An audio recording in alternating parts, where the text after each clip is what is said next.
If you think one sentence can destroy a marriage, you've never tested it. I did, and within 5 seconds, all the color drained from my wife's face. Her hands began shaking, and the lie she'd been building for months collapsed right in front of me. The frightening part was, I wasn't guessing anymore. I knew everything. My name is Ethan Cole. I'm 38, a senior project manager at a construction firm, the kind of man who believed routine meant stability. My wife, Melissa, 35, was a polished corporate consultant, always dressed sharp, always on a call, always with a client. We'd been married for 9 years, no kids, just a quiet house, and lately, far too much silence.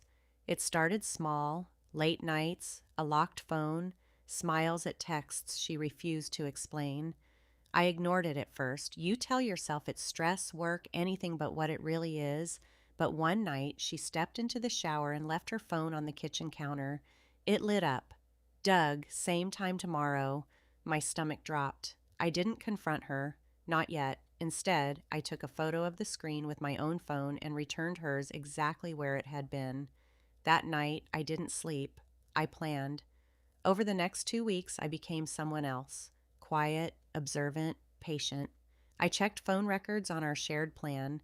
Doug wasn't just a client, he was a daily habit. Calls during lunch, late night messages, even weekends when she claimed she was networking. Then I hired a private investigator. His name was Victor Hale, a retired cop who didn't waste words. 3 days later, he handed me a folder. Photos, clearly time-stamped. Melissa and Doug, dinner dates, hotel entrances, a kiss that lasted long enough to erase any doubt. I didn't feel rage the way movies show it. No shouting, no breaking things, just something cold settling inside me, precise and focused. "Do you want proof that holds up in court?" Victor asked.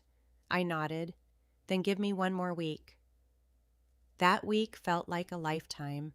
But when he came back, the evidence was airtight. Hotel receipts, entry logs, even a short video clip, enough to bury any denial. That's when I decided how it would end. Friday evening, Melissa walked in, heels clicking against the floor, that practiced tired smile on her face. "Long day," she said, dropping her bag. "I have to meet a client again in an hour." Of course you do, I thought. I looked up from my laptop, calm. "Which client?" She didn't even blink. "Doug, new account, big opportunity." I almost admired the confidence. I nodded slowly, then said, "Tell him I said hi." She froze for half a second, but recovered. "You don't know him?" That was my moment. I smiled. "Oh, I think I do." I picked up my phone and typed a message.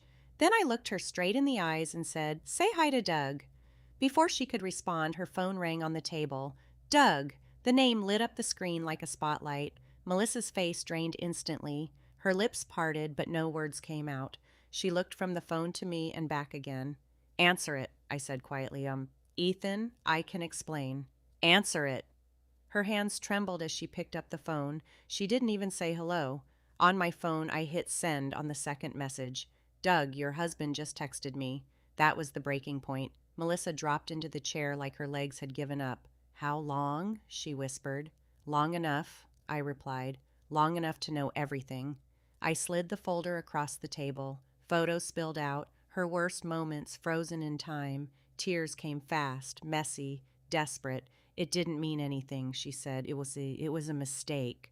"A mistake?" I repeated. "You made the same mistake for 3 months." She reached for me. I stepped back. The next part was already in motion. Papers were filed that morning, accounts separated, the house mine, the car mine. I'd followed Victor's advice to the letter. "You planned this?" she asked, her voice cracking. "No," I said. "You did. I just finished it." Her phone rang again. "Doug?" This time she didn't answer. Within weeks it was over. Clean, final. Last I heard, Doug disappeared the moment things got real. Men like him usually do. As for Melissa, she lost more than a marriage that night. She lost the version of her life that depended on lies staying hidden. And me, I learned something simple. The truth doesn't need to shout. Sometimes all it takes is one sentence. Say hi to Doug.